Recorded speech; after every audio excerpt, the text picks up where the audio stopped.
En reprenant les épisodes des gros mots, je voulais faire cet épisode. Ça fait partie des, je sais pas si ça vous fait quand on a un projet, on imagine 2-3 points de passage, et notamment celui-ci. Quand j'avais fait le mastermind au départ, il y avait quelques invités que je voulais, etc. Quand j'avais fait la première version des gros mots, il y avait des invités. Et puis quand j'ai réfléchi à ce plateau, à plusieurs invités, j'avais pensé finance perso. Et vous, vu qu'on se côtoie assez souvent parce que vous êtes dans le mastermind, bah du coup j'avais évidemment pensé à vous inviter. Donc ça me fait super plaisir de vous recevoir, les amis. Comment ça va? Comment ça va, Tania? Ça va, merci et toi? Ben ça va, au top. Et toi, Joe, quoi de neuf? Bah écoute, trop cool. Bah merci déjà pour l'invite, ça fait plaisir. Et ouais, ça va nickel là. C'est un sujet marrant et vraiment d'actu, donc ça va être cool. Bon, trop bien. On a listé un petit peu des points de passage juste avant. Il y a peut-être des trucs qu'on pourra pas aborder par manque de temps, ou alors peut-être qu'on va se approfondir, on va diguer un sujet plus qu'un autre. En tout cas, il y a plein de sujets qui touchent à l'actualité. L'actualité économique, de nos économies et l'actualité économique. Moi, je connais votre travail forcément, donc je sais que je sais que ça va être et divertissant et sympa, parce que vous faites ça super bien sur Instagram tous les deux, notamment, pas que Instagram pour Tania, mais Joe, toi, t'es full Instagram, je crois d'ailleurs. Ouais, full Ouais, Instagram. 100%. Oh, il est fort sur YouTube aussi. Ah, je suis moins allé voir sur YouTube. C'est quoi la Ouais. stratégie sur YouTube? La différence avec Insta, c'est quoi? Bah YouTube, c'est format plus long. En gros c'est la même chose, mais format plus long. Mais ouais, j'arrive pas à trouver le temps de faire les deux. Mais ouais, là je vais revenir un peu en force sur YouTube. J'ai batché pas mal de contenu là. Bon, trop bien. Bon, du coup, on va aborder ce sujet-là. L'idée, c'est, on parle à des entrepreneurs, vous le savez, on parle à des gens qui veulent comprendre, sans forcément avoir le niveau d'expertise ultime, voilà, d'être des giga experts, mais ça, vous le savez. Et je sais qu'on va se faire un super épisode. Mais avant ça, est-ce que je peux vous faire l'affront de vous demander de vous présenter? Alors, hormis être membre du mastermind et d'être mes potes, qu'est-ce que vous faites et pourquoi vous êtes là aujourd'hui? Quels sont vos domaines d'expertise respectifs? Joe, tu veux commencer? Et vas-y, ça marche. Bah en gros, bah moi c'est Joe. Pour me présenter très rapidement, ça fait un bout de temps que j'investis et je pense que je dirais si j'ai une compétence, c'est à peu près d'investir, l'allocation de capital, etc. Tout ce qui est en rapport avec le budget, l'investissement financier, ça me parle bien.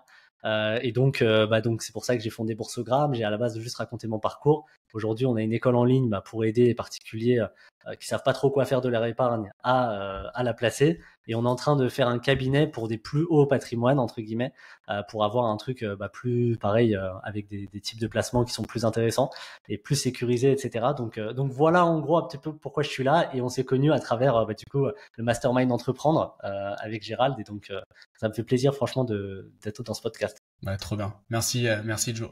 Et toi, Tania, est-ce que tu peux te présenter? Oui, alors moi c'est Tania, plus connue sur les réseaux sous le nom de La Veille de ma réussite. Comme l'a dit Gérald, je suis présente sur quasiment tous les réseaux sauf Twitch. Et je suis formatrice et consultante en finance perso, investissement, création et gestion de patrimoine. J'ai effectivement une cible plutôt particulière, mais effectivement de plus en plus d'entrepreneurs qui embarquent dans mes programmes et accompagnements. Et idem, on s'est tous connus au sein du mastermind Entreprendre, que j'adore d'ailleurs. Donc merci également pour l'invitation. Ouais, super. Et j'ai une première question. Les Français commencent, notre génération là, commence à s'intéresser un petit peu aux finances perso, ce que les Américains ont toujours fait. Je sais pas si vous vous rappelez, quand on était gamin, on regardait des séries, des dessins animés ou quoi, où tu voyais toujours le daron en train de prendre son café le matin avec le journal en train de lire les actus de la bourse. Je sais pas si vous vous rappelez de ces trucs-là. Nous, c'est pas ça. Mon daron, il regardait le Midi Olympique, le gros daron du Sud-Ouest, quoi. Pas du tout orienté finance et tout. Pourquoi les Français commencent à s'y intéresser là? C'est quoi votre avis par rapport à ça? Est-ce que c'est vraiment le fantasme des retraites qui tombent à l'eau, ou c'est quoi l'idée? Peut-être Tania, je vais te lancer là-dessus parce que je sais que t'en parles pas mal. Je pense que c'est pas un fantasme et c'est vrai que j'ai un avis très tranché là-dessus. Beaucoup de gens commencent à comprendre que les retraites en France sont un Ponzi. Il suffit de regarder en fait la pyramide des âges pour voir que c'est comme un carré dans un rond, ça rentre pas. Il y a encore beaucoup de gens qui se font des illusions, qui y croient. Et je pense que c'est très idéologique, mais il y a beaucoup de gens qui sont très terre à terre et qui commencent à anticiper parce que les Français sont des gros épargnants. Ce sont des gens qui sont habituellement très prudents et ils commencent à s'y intéresser. Je pense principalement par rapport à ça, et c'est la grande différence culturelle avec les États-Unis. Les États-Unis, de base, ils ont la retraite par capitalisation, ils sont obligés de s'y intéresser, alors que nous, on a toujours vécu dans un État-providence, enfin, on est tous nés ici dans un État-providence, on n'a pas eu cette culture-là, mais les choses commencent à changer, mais c'est très lent. Joe, ton avis là-dessus, quand tu parles avec tes clients, c'est quoi leur inquiétude aujourd'hui? En gros, il y a Tania 100%. Déjà, il y a ce que Tania dit. Globalement, c'est depuis 2020 en fait. Depuis le Covid, je pense que tout le monde a commencé à se poser des questions en fait, et des questions sur à peu près tous les domaines de la vie. Déjà le travail principalement, et aussi qu'est-ce qu'on fait de notre argent, parce que les gens ont accumulé de l'épargne, etc. Il y a eu les néo-courtiers qui sont arrivés, donc les Trade Republic, enfin toutes les nouvelles plateformes d'investissement. T'as le problème des retraites où, comme dit Tania, tout le monde commence comme on a eu du temps, tout le monde a fini par comprendre que c'était un gigantesque Ponzi. Et donc ouais, en gros, la crainte, c'est très simple, c'est que le coût de la vie est de plus en plus cher, le pouvoir d'achat est de plus en plus compliqué. Donc ça, c'est pour tout, ça affecte tous les Français. Et après, t'as le truc très bateau de te dire, j'ai accumulé de l'épargne, je sais pas quoi en faire, je sais que je perds de l'argent avec l'inflation, donc j'ai envie d'en faire quelque chose, quoi. En gros, c'est aussi simple que ça, c'est basique, c'est pas une douleur qui est non plus immense, mais t'as cette frustration aussi assez forte de te dire, je sais que je peux faire quelque chose, quoi. Ouais. Ils ont quel pouvoir d'achat justement, ou quel capitaux vos clients, vous, Joe? Alors franchement, ça a vraiment bien changé, je dirais, avec les années, mais principalement, je dirais que les particuliers, c'est aux alentours de 30 à 50 000 euros d'épargne, tu vois. Et pour ce qui est des entrepreneurs, là, c'est généralement de la trésorerie un peu plus grosse, donc c'est à partir de 100 000 euros, Ok. voire jusqu'à 1 million, 2 millions, etc. Ok. Tania, toi aussi pareil? Moi, c'est vrai que je vais être, non, ça va être un peu différent. Moi, je vais avoir des gens de 0 à 50 000. Ça va être plutôt, à ce niveau-là. Moi, je me situe, en fait, sur, un peu la meuf qui va trigger les newbies de l'investissement sur les réseaux sociaux, et ils vont commencer en fait à s'y intéresser avec moi. C'est vrai que j'ai beaucoup de poches percées par exemple dans mes clients qui commencent en fait à s'intéresser à l'épargne. Donc c'est pour ça que j'ai précisé vraiment, j'étais vraiment sur la partie finance perso, parce que j'initie les gens à une bonne gestion de leur épargne et ensuite à l'investissement. Donc en général mon audience est un petit peu moins d'épargne, on va dire. Ok, hyper intéressant. Et j'ai l'impression, et c'est pour ça, et j'aime beaucoup aussi votre approche à tous les deux, c'est un de vos gros points communs. Vous n'êtes pas en train de vendre le fait de devenir rentier en bourse, trader, je sais pas quoi, forex, mes couilles. C'est les gros mots, on peut tout dire. Hein. C'est pas ça l'idée. L'idée c'est Tania, t'as pas encore d'enfant, Joe, toi oui, ça y est, moi aussi. On comprend en fait qu'on est on est en train de jouer l'avenir, et on n'est pas en train de promettre le rêve. Non pas le rêve américain, mais plutôt le rêve d'Ubayot ou à Bali ou je sais pas quoi. C'est vraiment investir dans la vie de tous les jours. Ça, vous le ressentez aussi qu'il y a quand même un changement c'est moins le fantasme quand même autour de l'argent facile. Oui, parce que le marché a été un peu essoré et le marché s'est habitué aussi au promesses marketing à la con. Et comme je le dis souvent, le marché s'est fait rect. Alors rect, c'est une expression qu'on utilise dans la crypto qui veut dire wreck, donc ça veut dire épave. Les gens se sont fait dégommer en fait sur énormément d'arnaques, et ils ont commencé à comprendre. Donc ça c'est le premier élément, mais il y a aussi par exemple les rendements qui ont baissé sur l'immobilier. Ça c'est une réalité. On est sorti en fait de cette espèce d'âge d'or de l'immobilier. Les gens ont fini par comprendre que c'est pas, enfin, ils commencent à le comprendre, mais c'est très lent encore une fois, que c'est pas la valeur refuge qu'on nous a vendue pendant des années. Donc il y a une espèce de retour à la réalité par rapport à ça, et c'est vrai que moi je me positionne pleinement là-dessus, et j'ai toujours été un petit peu à rebours des vendeurs de rêves. Je dis toujours, le patrimoine ça se construit sur le long terme. Je prends beaucoup Warren Buffett en exemple à ce sujet, parce que on lui a demandé un jour, mais pourquoi les gens copient pas simplement votre stratégie parce qu'elle est très simple, et il a répondu parce que personne veut s'enrichir lentement. Et moi, c'est exactement ce que je prône. Et d'ailleurs, qu'est-ce qu'on va devenir maintenant que Warren Buffett part à la retraite? Joe, t'en parles pas mal aussi de Warren Buffett. Comment on va faire? On va s'inspirer auprès de qui là? Comment on fait? Ouais, c'est vrai que c'est un sacré move qu'il a fait. Franchement, Warren Buffett, c'est super inspirant parce que, si tu veux, il a investi pendant à peu près 80 ans, si tu prends vraiment ses premiers investissements et tout. Et tu sais, c'est lui qui dit que une réputation met des dizaines d'années à se construire et peut être détruite en quelques minutes. Et en fait, dans toutes ces années, il a jamais abîmé sa réputation. Donc rien que pour ça, c'est une personnalité qui est hyper inspirante. Après, au niveau des conseils d'investissement, franchement, je pense qu'il avait déjà tout dit à ses 50 ans, en fait, tu vois. Ah Et ouais. après, il fait que répéter et c'est toujours la même chose. Et en vrai, l'investissement, c'est ce que dit Tania, c'est que globalement, tu fais à peu près une stratégie qui est relativement passive, qui est à peu près sérieuse, sans chercher des rendements astronomiques, et tu laisses le temps agir et ça marche, quoi. Donc, Même si plus je c'est suis plutôt simple, mieux Ray c'est. Dalio pour ma part, c'est vrai que Warren Buffett, tout le monde en parle, mais j'ai ce côté un peu plus contestataire et rebelle qu'à Ray Dalio. Donc si je dois m'identifier à quelqu'un, ce serait plutôt à Ray Dalio. Ok. Hyper intéressant. Et on a un équivalent français du Warren Buffett parce que souvent on dit c'est un peu le Warren Buffett français et tout. Vous avez vos chouchous. Bah, franchement, il y en a plein, mais le plus connu, je dirais que c'est William Higgins. Ouais. Donc, t'en as peut-être entendu parler, ouais. Je Et partage. en gros, il a fait 13% par an net de frais avec son fonds. Donc, c'est assez fou parce que maintenant, il prend 2% de frais, je crois, un truc comme ça. C'est astronomique. Et pareil, stratégie très simple. Quand tu l'écoutes dans les interviews, il est hyper humble. Il dit que en gros, la stratégie, elle est simple. C'est que tu achètes une entreprise qui brasse du cash et tu l'achètes pas cher. Et tu fais juste ça et tu fais ça en masse et ça marche à peu près. Et je sais pas si t'as entendu l'interview qu'il fait dans Finari avec Mounir. Ouais, je l'ai écouté aussi, ouais. Hyper intéressant. D'ailleurs, c'est peut-être moi je recommande vraiment aux gens d'aller écouter cette interview. C'est un moment Mounir il dit OK, mais là t'as pris tel ou vous, je sais plus s'il vous voit ou pas, mais t'as pris telle position sur tel truc et tout. Il dit bah ouais, voilà pourquoi. Et là-dessus, bah oui, voilà pourquoi. Et celle-ci, ah ben non, là j'ai fait une connerie, tu vois, genre là tu vois. Et c'est trop cool le niveau aussi d'honnêteté du gars parce qu'il peut nous inventer un truc à la noix, tu vois, une moyenne mobile chelou, je sais pas quoi, un truc d'ingénieur bac plus 30. Non, il dit non, là j'ai eu je sais pas, j'y ai pas pensé ou soit j'étais trop attaché au truc ou je sais pas quoi. Et j'aime bien aussi l'honnêteté intellectuelle du gars, ouais, carrément. Toi, Tania, t'as un chouchou, un Warren Buffett français? Je dirais pas que c'est un Warren Buffett français, mais c'est plutôt un Michael Saylor français. C'est Éric Larchevêque, qui a pas l'air comme ça, mais il est complètement zinzin, ce type. Savoir qu'il a quand même commencé dans l'industrie du porno. Il y a peu de gens qui le savent, et c'est comme ça qu'il a commencé à brasser du cash. Et parce que je l'ai rencontré personnellement, donc ça m'a permis d'en savoir un peu plus sur cette partie de service que moi. Rien à voir avec le porno. À chaque fois, il faut que je rectifie les choses. Oui, voilà. C'est pareil. Mehmet m'a fait quelques trucs comme ça la semaine dernière. Non, c'est rien à voir avec le porno. Là, si tu l'as rencontré dans le cadre professionnel. Oui, voilà, absolument. Mais du coup, je le connaissais très peu avant de le rencontrer. Et c'est vrai que du coup, il m'a raconté ça. Je me suis dit, mais c'est complètement fou. Et donc, oui, c'est plutôt lui, on va dire, que je prends en exemple par rapport à sa stratégie sur le Bitcoin, mais c'est encore un autre sujet. Ok, bah on va en parler tout à l'heure parce qu'on va parler un petit peu du Bitcoin et de toute l'actu qu'il y a eu pas trop cool par rapport non pas au Bitcoin mais ce qui se passe autour et surtout aux détenteurs de Bitcoin. Et d'ailleurs c'est un peu comme ça que j'ai préparé cet échange. Moi je me suis un peu déconnecté de l'information parce que ça me rendrait triste. On est beaucoup comme ça à partager un socle d'idées. Et du coup, quand on regarde l'actualité, ça nous fait bader.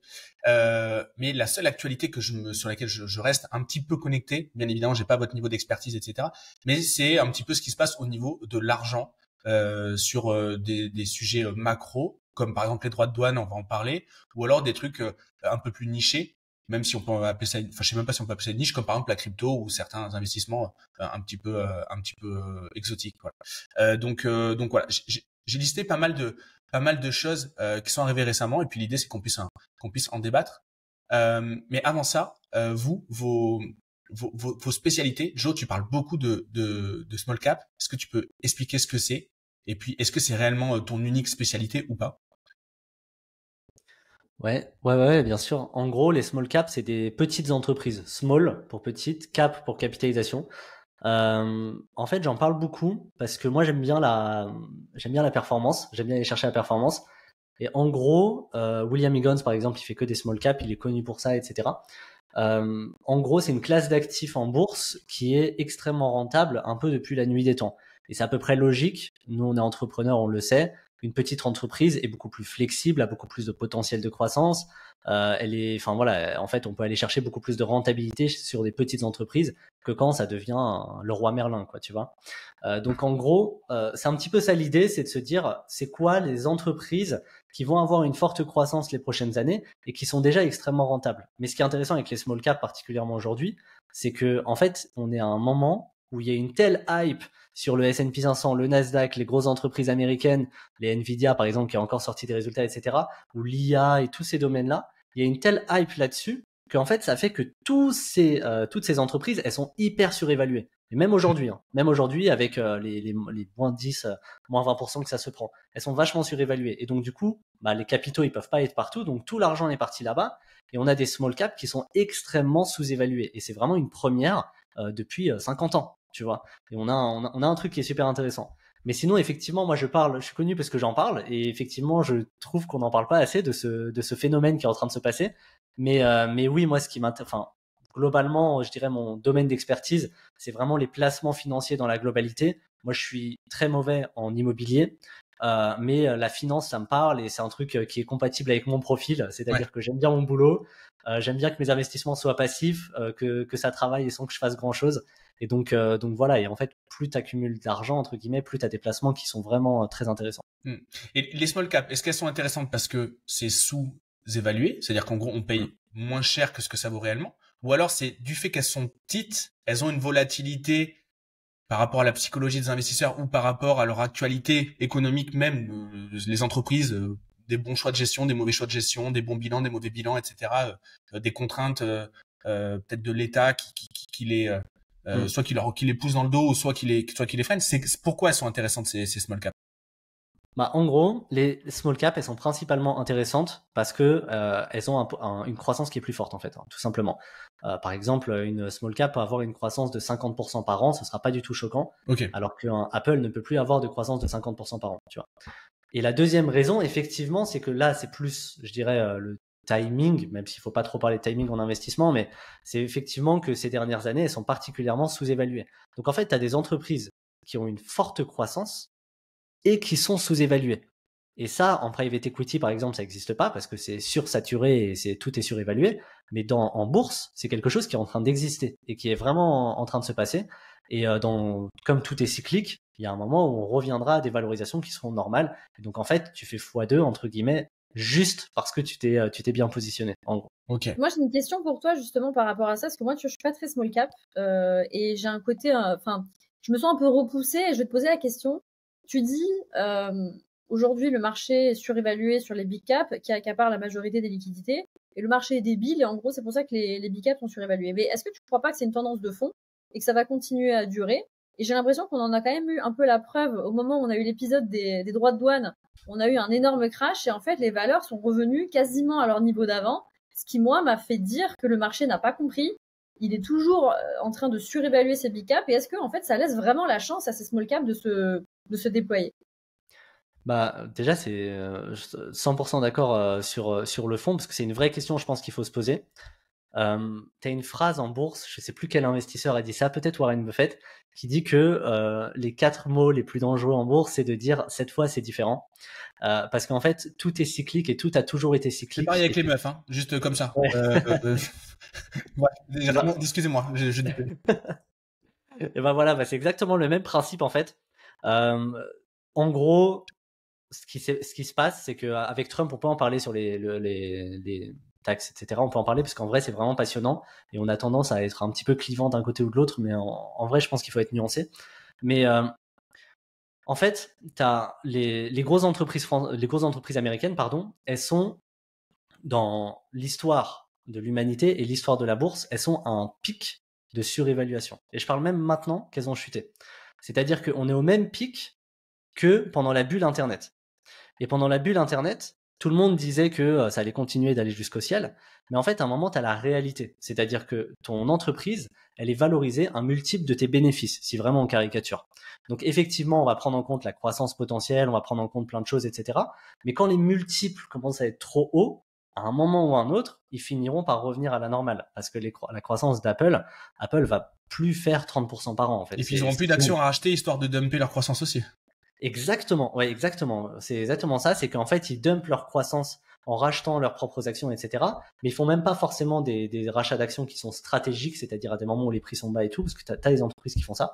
Mais donc en fait, pour moi, ça peut effectivement continuer d'être irrationnel pendant des années, mais il y a un moment ou un autre où ça va se stabiliser. Donc soit ça se stabilise par la manière forte, c'est-à-dire gros crack comme en 2000, soit ça se stabilise par la manière douce. Donc c'est un peu ce qu'on a connu de 2000 à 2010, où tu n'avais pas de croissance. De 2000 à 2010, le S&P 500 a fait 0% par an.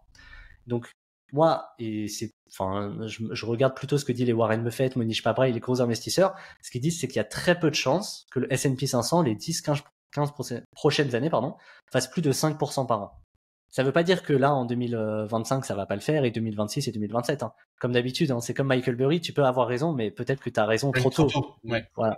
Mais alors, autre question, désolé, c'est une question à tiroir. Je me fais encore l'avocat du diable. Mais est-ce que cette fois, ça serait pas justement différent en lien avec l'impression monétaire?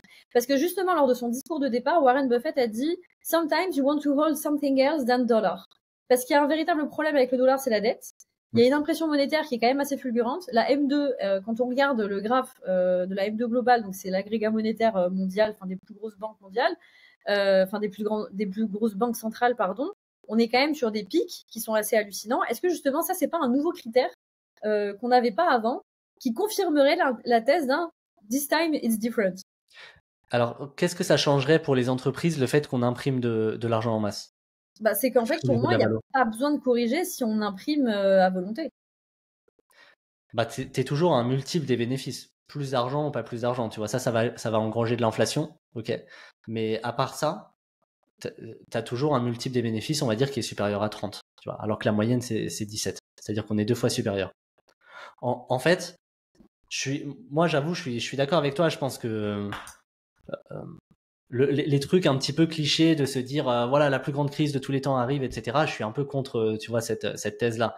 Mais je pense que si plus tard on regardera avec du recul cette période qu'on est en train de vivre et à ce moment-là on se dira, tu sais, un peu comme le Covid et tout, à ce moment-là on se dira ah bah oui, mais c'était sûr en fait que ça allait pas durer éternellement. Parce que tous les indicateurs nous montrent que, en tout cas dans l'histoire de la bourse, et peu importe, tu sais, les impressions monétaires, il y en a quand même eu, hein. Donc peu importe toutes les guerres, les trucs, etc. En fait, la bourse est corrélée c'est un multiple des bénéfices. Donc si le multiple des bénéfices est trop haut trop longtemps, ça peut pas durer éternellement. Mais est-ce que ce standard-là, qui est, tu disais, le 15 fois, 30 fois, etc., est-ce que ce standard, il est pas en train d'évoluer aussi? Parce qu'on regarde dans le passé avec une réalité et on regarde le futur avec un peu les yeux du passé. Ouais. Moi, je me dis, il y a quand même plein de choses qui arrivent en ce moment qui ne sont jamais arrivées avant. Voilà, d'un point de vue interventionnisme politique, etc. Est-ce que, notamment, tu vois, on va parler de la potentielle crise des ETF. Donc du coup, on sait que le marché, il est très certainement suspendu. Les indices sont très certainement maintenus grâce aux ETF, puisque les ETF, on abonde très souvent tous les mois, etc. Et que potentiellement, en fait, ça se maintient. T'enlèves les ETF et le marché réagirait différemment, etc. Est-ce que justement, regarder ça avec des benchmarks du passé, est-ce que c'est encore pertinent selon toi? Bah, 100% d'accord avec ce constat parce que c'est une question que je me suis posée. En fait, tu as plus d'investisseurs qu'avant. Donc, comme tu as plus d'investisseurs qu'avant, Et pas les mêmes. voilà. Avant, Et en tu avais plus, tu as beaucoup plus de particuliers. d'institutionnels, maintenant, t'as plus de temps que Exactement. ça. Exactement. Donc, en fait, tu as plus d'investisseurs particuliers qu'avant. Et donc, factuellement, effectivement, ce serait logique, entre guillemets, qu'on paye les entreprises plus cher. Mais pas au point, quand tu fais le calcul, pas au point de les payer 2 fois plus cher que d'habitude. Et c'est surtout ça, je dirais, le problème. C'est qu'on n'est pas à un moment où le PER, donc en gros le multiple des bénéfices, il n'est pas à 20, tu vois, alors qu'il devrait être à 16. Il est à 30. Il a plus de 30. Donc, en fait, on a un moment où je dirais que c'est trop élevé. Et en gros, en fait, si vraiment on simplifie le truc, faut se dire que le S&P 500, donc l'indice américain, il a fait entre 9 et 10% depuis la nuit des temps. Donc ça, c'est à peu près un consensus, 9-10% par an, que tout le monde accepte. Et c'est pour ça qu'on investit dans le S&P 500, parce qu'on se dit, voilà, on va avoir 10% par an. Les 15 dernières années, il a fait 14,5% par an. Et donc, factuellement, quand tu prends une moyenne, bah, il y a des moments où tu es au-dessus de la moyenne et il y a des moments où tu dois être en dessous de la moyenne, tu vois. Donc, en fait, on a connu, nous, jeunes investisseurs, entre guillemets, un marché surperformant. Mais la génération d'avant, ils ont connu les années 2000. Et ça, les années 2000, c'est 0% par an pendant 10 ans. Donc en fait, parfois, je dirais qu'il faut vraiment réussir à dézoomer et se dire, c'est possible que ça arrive. C'est possible qu'on ait un marché qui soit vraiment pas hyper performant pendant plusieurs années. Et même si, comme tu dis, les choses ont changé, il y a plus d'investisseurs particuliers, par exemple, il y a tout le monde qui se dirige vers les ETF, donc forcément, on a une montée des capitaux sur les grosses entreprises. Moi, j'ai du mal à croire que ça peut rester irrationnel indéfiniment, tu vois. Ok, très clair. Merci Joe. Tania, toi, tes spécialités, c'est quoi? Dans quoi t'investis et sur quoi tu conseilles? Alors bon, je conseille pas, je forme, attention. Ah oui, c'est vrai. En plus, toi, rattrapé par la patrouille si jamais tu dis ça. Non, alors c'est vrai que moi ma spécialité, c'est de dire, je vais t'aider à bâtir ton patrimoine global en te basant sur plusieurs piliers que tu vas mener de front toute ta vie parce que c'est du long terme. Après maintenant, c'est vrai que j'ai des investissements chouchous, on va dire, sur lesquels je suis particulièrement visible et notamment Bitcoin. C'est un peu voilà c'est ma valeur refuge à moi, c'est ma valeur refuge préférée. Je crée beaucoup de contenu dessus, je fais beaucoup de pédagogie à ce sujet. j'interviens en conf. Donc voilà, c'est un petit peu mon chouchou. Ok, trop bien. Top, bah merci. On a fait un bon tour des présentations et des spécificités de chacun. On l'a abordé brièvement. On a parlé des droits de douane. Est-ce qu'il y en a un qui se porte volontaire pour nous expliquer déjà ce qui s'est passé d'un point de vue froid, comme ça, sans donner son avis au départ, juste si un martien regarde la planète Terre il y a 2 mois ou il y a 1 mois, comment il explique ça à ses collègues martiens? Personne veut se mouiller? Tania, tu peux y aller. J'ai pas mal parlé. Après, si tu veux, j'enchaîne. Mais vas-y. Non, vas-y. Ok. J'ai rédigé une newsletter dessus. Je suis en train de la rechercher. Ok. En gros, pour la faire courte, pour resituer un petit peu le contexte, Trump a un petit peu, comment on pourrait dire, d'un coup est venu de nulle part. Il a sorti des taxes sur les produits importés de l'étranger, donc en Europe, partout dans le monde, puis des surtaxes en Chine, etc. Alors, pour quelles raisons? Ça, honnêtement, il y a plein de théories possibles. Il y a un truc tout bête, c'est que par exemple, ils sont en 2025, ils doivent rembourser énormément de leurs dettes. Ils veulent faire rouler la dette. Et donc, ils ont besoin d'emprunter à des taux qui sont plus bas, et c'est pour ça qu'ils veulent stimuler un petit peu l'économie. Tu as plein d'autres raisons, la renégociation sur plein de choses, etc. avec les autres pays. Mais peut-être que sur le pourquoi, je pense que Tania, tu auras beaucoup plus de valeur ajoutée que moi.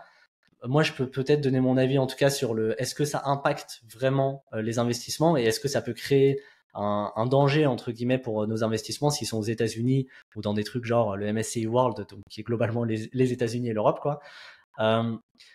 En vrai, à première vue, on pourrait se dire non, c'est que de la spéculation et faut pas se prendre la tête avec ça. Et comme d'habitude, les marchés surréagissent, etc.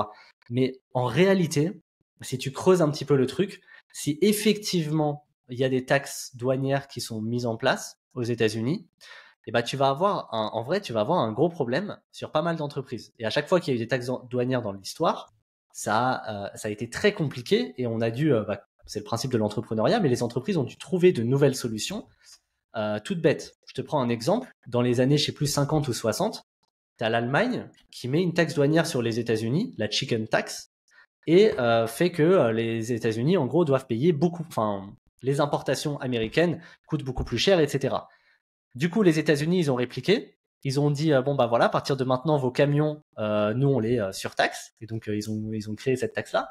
Ça c'était il y a 60 ans et c'est encore en vigueur aujourd'hui. Et c'est pour ça que les pick-up, qu'il y a certains constructeurs allemands, alors je sais plus c'est lequel, mais il y en a un qui est même pas présent aux États-Unis depuis toutes ces années, d'un constructeur de pick-up, parce que pour un truc aussi con que ça, tu vois. Et même un Ford, qui est en gros le pick-up principal que tu trouves aux States, même un Ford, en gros, il a dû mettre ses usines aux États-Unis parce que c'est plus simple. Donc bref, en gros, je pense que ça peut effectivement causer des problèmes. C'est tout bête, mais Apple, par exemple, si Apple, c'est l'exemple que tout le monde a donné. Voilà. Tu sais, il y a l'indice Big Mac, mais il y a l'indice iPhone aussi, j'ai l'impression. Ouais. Je sais pas si tu as vu le graphique de combien ça coûterait en plus si effectivement les taxes seraient appliquées. Mais en gros, ça coûterait, je sais plus combien, 400 €, 450 € de plus, un truc comme ça. Parce que, en fait, tout ce qu'ils importent de l'étranger, donc de la Chine et compagnie, ça va leur coûter plus cher. Mais ça, ce que ça veut dire, c'est que Apple soit va vendre ses iPhones plus cher, soit va moins marger. Mais factuellement, Apple va faire moins de bénéfices. Et si Apple fait moins de bénéfices, ça veut dire que l'entreprise, l'action, vaut moins cher. Parce que la valeur intrinsèque de l'action, elle est moins bonne. Et donc, s'il y a effectivement des taxes partout dans le monde, et ben la valeur intrinsèque des entreprises sera moins chère parce que l'argent récolté va aller à l'État en gros, mais va pas aller dans la poche de l'entreprise. Et donc c'est pas si irrationnel que ça que les marchés chutent, au-delà du fait qu'ils sont hyper surévalués, etc. Mais ce que je veux dire, c'est que bon, moi je pense que les entreprises vont trouver des solutions, etc. C'est comme ça que ça a toujours marché. Je pense pas qu'il y aura des taxes abusives comme ça, mais c'est une conviction personnelle. Mais si effectivement ça s'applique, ça peut créer un problème. Et d'où la nécessité d'avoir un patrimoine financier complet. Et je pense que Tania, tu me rejoindras sur ça. Toi, par exemple, tu es à fond, tu vois Bitcoin, et ça, j'entends totalement. Et moi, je pense que vraiment, il faut toujours se dire, tout peut arriver. Et donc, tu parlais de Ray Dalio tout à l'heure avec justement ce principe de portefeuille équilibré, etc. Et je pense que c'est vraiment quelque chose qu'il faut toujours construire. Mais à ce moment-là, en tout cas, moi, à titre perso, je sais pas s'il y a une corrélation directe ou pas, et peut-être Tania, tu pourrais y répondre, mais à ce moment-là, moi, l'argent que j'ai en bourse et l'argent que j'ai en crypto, les deux sont cassés la gueule au même moment. Donc, du coup, j'ai pas l'impression qu'il y en avait un qui soutenait l'autre. Alors, Bitcoin s'est réveillé un petit peu après. Il y a une décorrélation, on va dire, entre si tu prends par exemple le S&P 500 et le Bitcoin, il y a eu à un moment donné une décorrélation, et après le S&P 500 effectivement a repris un peu de vigueur. Mais après, c'est vrai que moi je dis Bitcoin et pas crypto. Je sais pas après Ouais, moi comment aussi, tu je étais. suis full Bitcoin, de toute façon. Ouais. Ok, voilà. Bon, voilà. Enfin moi, ça, j'ai pas été tant choquée que ça des tarifs. Je trouve qu'au contraire, Bitcoin avait plutôt bien résisté à ces annonces un petit peu farfelues quand on a vu effectivement Trump débarquer avec sa pancarte. Enfin, mais c'est vrai que moi j'ai une autre théorie sur On pourquoi aurait il dit a un fait ça. webinaire de Tai Lopez, en fait, Ouais. le truc. Non, mais c'était exceptionnel. J'ai adoré. Enfin, vraiment, j'ai screené, je l'ai gardé. Cette image avec la pancarte est assez mythique. Mais c'est vrai que j'ai une théorie du complot, on va dire, sur pourquoi il avait ça. Donc, effectivement, il y a le sujet de rouler la dette, mais ça, je me demande comment il pouvait s'imaginer que ça pouvait marcher, parce que ça n'a pas du tout, enfin, ça ne s'est pas du tout passé comme prévu, parce que ce qui s'est passé, c'est qu'en fait, quand les marchés paniquent, en général, qu'est-ce qui se passe effectivement? Bah, les investisseurs vont vendre des actions. Qu'est-ce qu'ils font? Ils vont se réfugier sur les obligues. Donc le problème, c'est que ça, en fait, en principe, c'est censé faire baisser les taux. Sauf que c'est pas du tout ce qui s'est passé. Les taux ont pas du tout baissé. Et si l'objectif c'était de rouler la dette, on était bien cramé avec ça. Pourquoi? Parce qu'en fait, j'ai l'impression qu'il avait un petit peu oublié que la Chine détenait quand même beaucoup de dettes américaines. Donc je vois pas à quelle heure en fait il pouvait s'imaginer que ça allait marcher comme ça. Alors, c'est quoi ta théorie du complot? Voilà. Donc du coup, je me dis c'est pas possible, il est pas si con. Donc moi, je pense qu'en fait, si vous voulez, vu que sa promesse de campagne, et c'est vrai que Trump, il a toujours eu à cœur d'être proche des Américains et voilà, de tenir, on va dire, ses promesses de campagne, c'était jobs, jobs, jobs. Donc comment on fait pour ramener des jobs aux États-Unis? Bah, on rapatrie tout simplement les industries. Comment on fait pour rapatrier les industries? Eh bien, on va taxer les gens qui produisent ailleurs, parce que il y avait une espèce de triangle des Bermudes de l'enfer, où en fait l'innovation se faisait aux États-Unis, la fiscalité se faisait en Irlande et la production se faisait en Asie. Et ça, j'ai l'impression que ça le faisait chier, et il voulait casser en fait cette espèce de logique en mettant des droits de douane beaucoup plus élevés, voire complètement débiles, pour forcer en fait les gens, enfin les industriels à revenir. Mais il y a eu énormément de revirements par la suite, et ça, pour moi, je pense que c'était attendu quelque part, même si les marchés ont surréagi, parce que les marchés surréagissent toujours, ils sont très émotionnels, parce que c'était intenable, à mon sens. Je pense que il savait quelque part qu'il allait négocier en bilatéral avec chaque pays, chaque zone, mais qu'il voulait envoyer un message en fait à ces entreprises pour leur dire revenez aux États-Unis, revenez produire aux États-Unis, et ça va bien se passer. Alors, ça, c'est une des théories, et c'est celle qu'il a affichée aussi, qu'il a documenté pas mal et tout. Après, il y a un truc aussi, je sais pas si vous avez lu son bouquin, The Art of Deal, l'art de négocier, quoi. Moi, je l'ai pas lu, je l'ai écouté en audio à l'époque de Cooper, etc. Et là, je me le suis retapé sur ChatGPT. Et en fait, c'est extrêmement, son bouquin, si on résume le concept, c'est si tu veux obtenir 15%, propose 100%. En fait, ça sera tellement débile comme proposition que tu vas faire au départ que, en fait, le 15%, tu vas l'obtenir de base, tu vas l'obtenir de suite, quoi.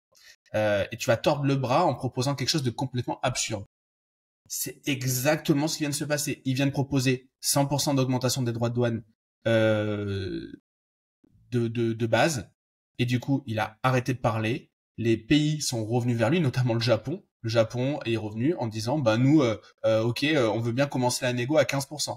Il commence la négo où lui voulait en terminer. Donc en fait, il y a ça aussi.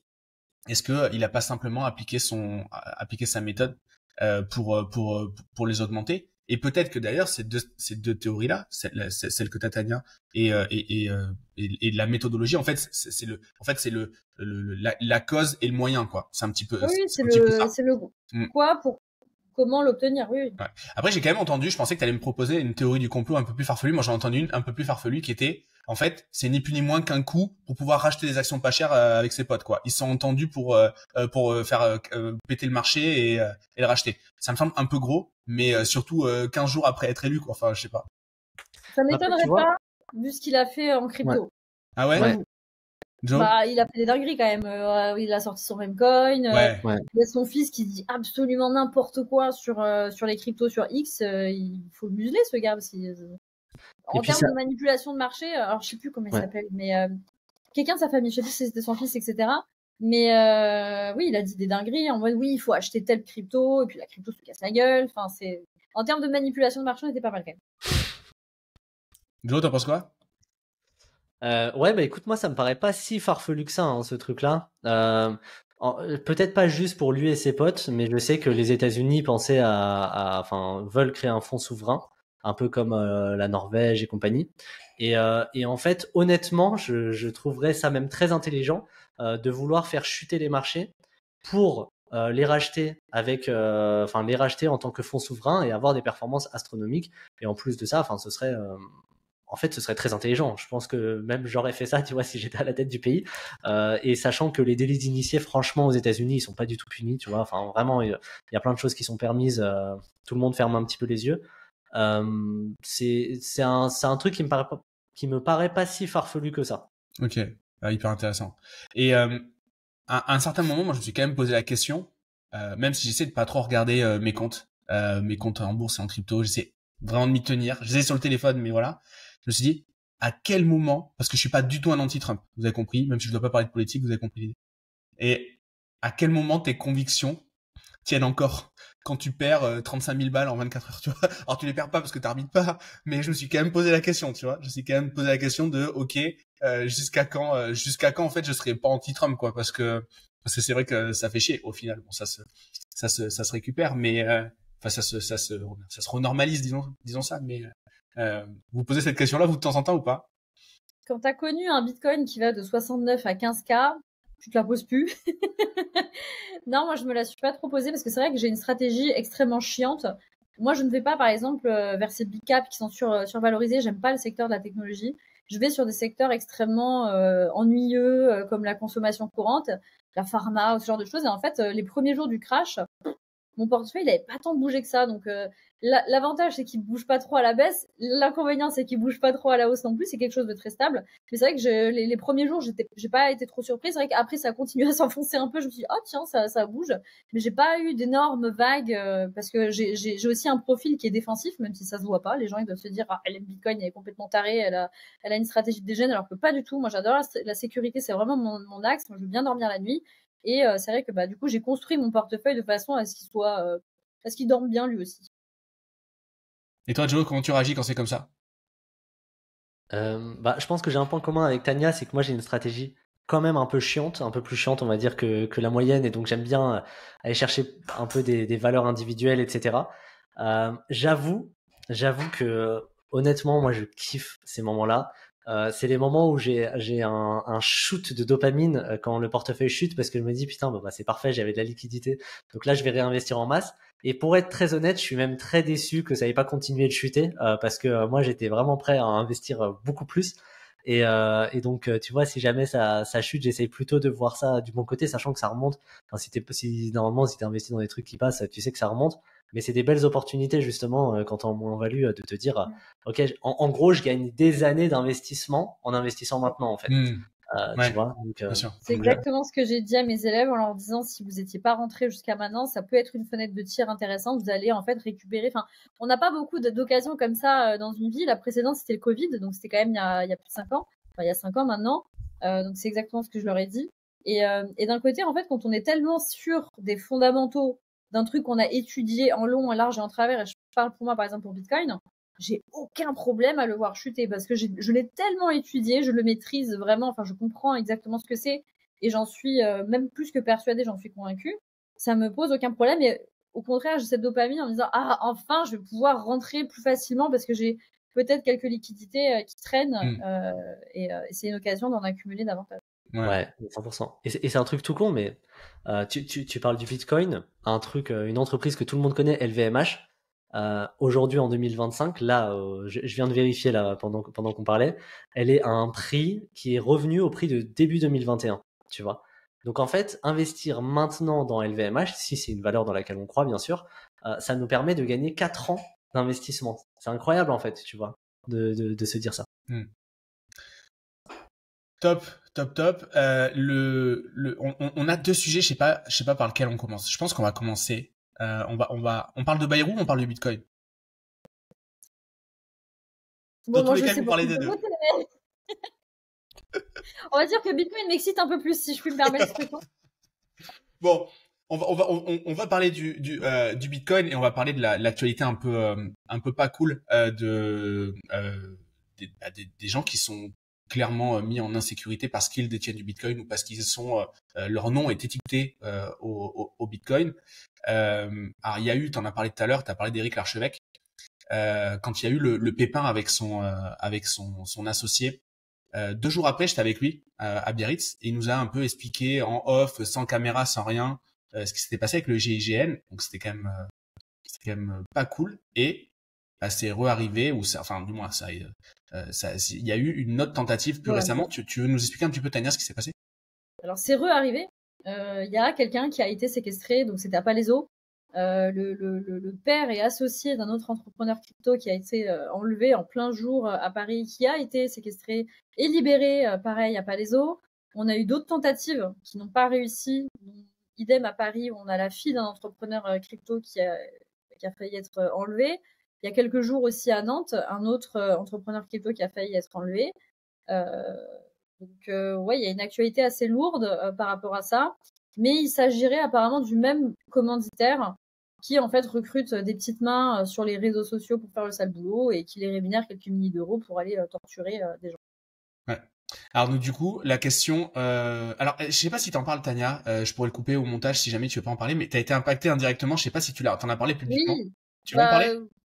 Oui, bah après c'est vrai que tout le monde me pose la question à chaque fois que je passe un podcast, Bon. mais c'est chez moi qu'ils sont venus le chercher, effectivement, l'associé de Eric Larchevêque, le GIGN a déboulé chez moi et a cassé le meuble, me laissant avec une magnifique ardoise de 25 000 balles que j'attends encore que l'État me rembourse. Et voilà. Donc c'est vrai que le monde est petit. Beaucoup de gens ont cru en fait que j'ai été impactée parce que moi aussi je suis dans la crypto alors que rien à voir. Pour le coup, c'était vraiment un hasard. Mais oui, effectivement, j'ai été un peu impactée par cette mexicanisation de la France, comme dirait certains. Alors moi j'ai une question. Tout le monde dit si c'est pas dans ta clé, c'est pas tes cryptos. Sous-entendu, c'est pas dans ton ledger, c'est pas tes cryptos. Moi je veux bien, mais se retrouver avec une armée de décérébrés qui arrivent chez moi. Alors déjà ils viendraient pas au bon endroit pour récupérer mon ledger, mais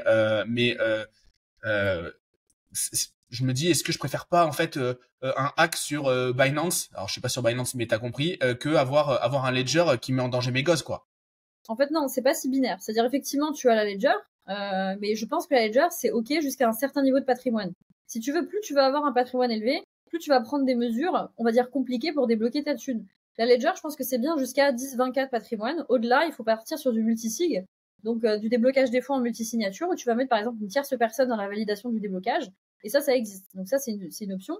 Et après, effectivement, sans forcément parler de Binance, tu as des banques qui sont OK en fait pour stocker ou ta ledger ou tes fonds. Donc c'est pas forcément en France, mais il y a des entreprises qui sont très on va dire Bitcoin ou crypto friendly. Je pense à la banque de Lubac pour ne citer qu'elle, qui peut intervenir dans ce type de situation.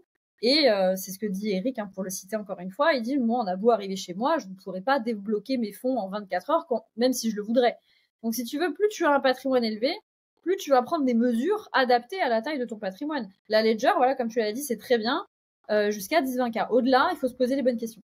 Ok. Je donne juste un exemple perso, un compte un coffre au Crédit Agricole. En tout cas, moi, c'est ce que j'ai pour mettre des affaires perso, etc. Et notamment mon ledger. Ça me coûte 44 € par an. C'est que dalle. 44 €. Je suis client, donc c'est un petit truc. Ça me coûte moins cher que les assurances à la noix qui essaient de te vendre là pour assurer ton téléphone là. Et donc en fait, c'est quand même un truc qu'on devrait tous avoir.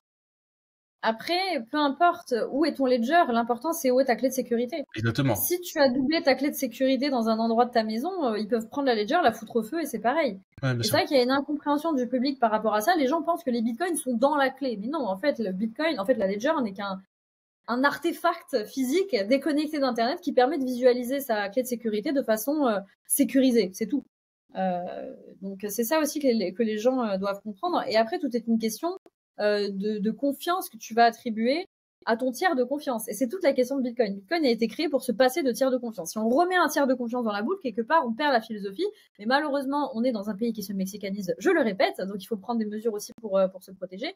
Moi, par exemple, je leur ferai pas confiance parce que quand je vois déjà à quel point ils me font chier pour faire un virement à 5 chiffres, j'irai pas leur confier une ledger. Mais voilà, on parle de Crédit Agricole, il y en a plein d'autres qui sont potentiellement moins chiants. Ouais.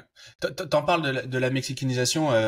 Moi, j'ai été extrêmement déçu de ce qu'a du retour de l'archevêque justement de l'Élysée, où en fait, au lieu de faire un constat qui est assez simple et d'aller soigner le mal à sa racine, si je grossis un peu le trait, c'est ce que j'en ai entendu sur des podcasts, etc., sur chez des détracteurs.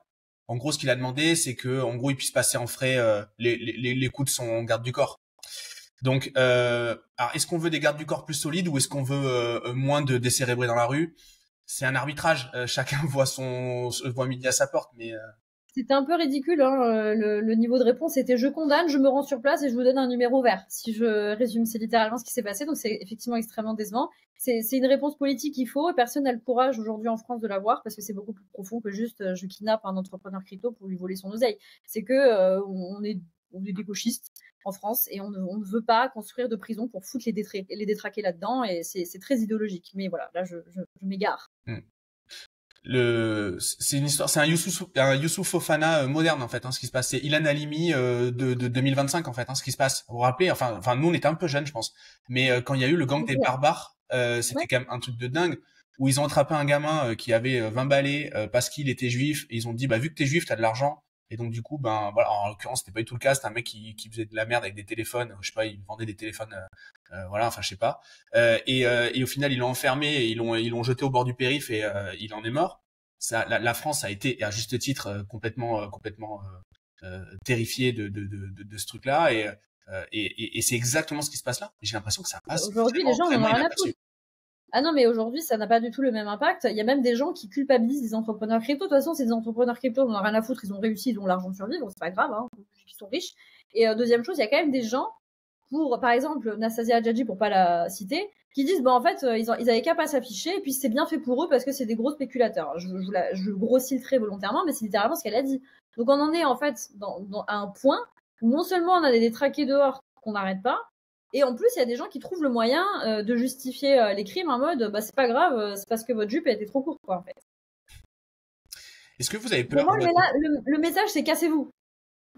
Ouais, alors ouais, toi c'est ton plan c'est ta roadmap pour les prochains mois, les prochaines années, mais moi j'essaie de faire rester les gens. mais comment dire, vous, est-ce que en étant des vulgarisateurs publics sur le domaine de la finance, vous vous sentez en danger? Même si vous montrez pas des signes extérieurs de richesse, vous êtes très propre sur vous, etc. Toi, Joe, est-ce que c'est un sujet? T'as une famille, t'as peur de ça? C'est vrai que moi déjà je vous rejoins sur le fait que c'est un problème de fond. Pour moi, c'est pas plus de se dire comment on va encore plus protéger nos cryptos, mais je pense que le problème il est autre. C'est la mexicanisation. Je connaissais pas l'expression, mais je vais la réutiliser. Et pour te répondre, tu rates pas les bons contenus. Alors Joe, je vais t'envoyer une petite liste de podcasts à suivre. Ah oui, vas-y, ouais, ça me fait. Je sais que je te fais confiance les yeux fermés là-dessus. Sinon, pour te répondre, ouais, effectivement. Je pense que, à titre personnel, moi, c'est des questions que je me pose. Par exemple, je faisais un format Road to 1 Million, etc., où je détaillais absolument toutes mes finances étape par étape, comment je construisais mon patrimoine, ce que je gagnais avec ma société, etc. C'est un format que j'ai décidé d'arrêter, alors que, tu vois, je suis même pas un centième de la richesse de l'archevêque. Mais en fait, c'est ce côté mexicanisation, en fait, il est pas du tout rassurant. On n'est pas du tout dans un cadre rassurant où nous, en tant qu'entrepreneurs, on a envie d'inspirer, d'aider, de partager à des personnes, mais aussi on met aussi notre image en danger, en fait. Et quand tu penses pas que dans la 8e puissance mondiale, tu es en danger, mais en fait, tu mets ton image en danger. Et moi, effectivement, j'ai un fils, j'ai ma femme. Pareil, et c'est des conversations qu'on a déjà eues plusieurs fois, et moi en fait elle et moi on est totalement alignés sur le fait que ça sert à rien en France. Je pense que finalement ça sert à rien de parler de chiffres, de parler de sa richesse, et en fait plus le temps passe et plus je finis par comprendre pourquoi en France personne ne parle d'argent, parce qu'en fait c'est tout simplement vraiment tabou. Donc voilà, et quand tu as un enjeu de sécurité, c'est quand même la deuxième strate de la pyramide de Maslow. Exactement ce que j'allais dire. Merci. Quand on est censé avoir passé, tu sais, il y a des plombes, quoi, tu vois, il y a des siècles. Mais bon, donc voilà, effectivement, ouais, moi ça m'impacte indirectement et à très petite échelle, mais ça m'impacte, et moi je rejoins Tania dans le sens où il y a de moins en moins de choses qui nous retiennent en France. Et pourtant, ici, on aime la France, quoi. Tu vois, Enfin là, nous trois. Donc ouais, il y a de moins en moins de choses et en fait, il y a rien qui est mis en place. Et effectivement, on va pas rentrer dans la politique, hein, mais voilà, c'est pas encourageant pour rester, quoi, c'est clair. C'est clair. Et toi, Tania, du coup, alors donc quoi, j'ai donné la parole à Joe parce que je savais je savais que t'allais en parler. Donc toi, t'as ton plan d'évacuation qui est déjà sur pied. Oui. C'est quoi c'est quoi ton opinion? Et en plus de ça, on peut pas dire que voilà, donc t'es pas d'origine française, mais t'es né en France. Mais surtout, toi, t'as servi pour la France en plus. T'en parles publiquement. Oui. T'es pas la moindre des patriotes sur le papier. Non, effectivement, j'ai été naturalisée. Je suis serbe, enfin, je suis yougoslave de naissance. Naturalisée à 3 ans quand mon père a eu la nationalité. Il était prolo, une usine. C'était le vrai prolétaire. Et effectivement, je me suis engagée dans la réserve opérationnelle. J'ai servi 10 ans et j'ai été projetée. Parce que, voilà, pour beaucoup, la réserve opérationnelle, c'est juste garder la guérite le week-end. Moi, j'ai été projetée en opération extérieure. Pendant 6 mois, j'ai fait Barkhane, donc le mandat numéro 9. Et oui, j'avais la mort comme hypothèse de travail pour la France. Et du coup, là, t'envisages Ah, je remigre. Voilà, je repars. Je rentre. Rémigration, ouais. Exactement, je remigre. 1, 2, 3, je retourne au pays, comme on dit. Et moi, effectivement, s'ils veulent venir me chercher, il faudra venir me chercher dans les Balkans. Ce qui est un petit peu plus sportif, je vais dire. Ok, bah écoute, c'est un choix. Moi, j'ai pas encore ce questionnement, mais j'ai eu le malheur d'avoir à un moment une grosse voiture.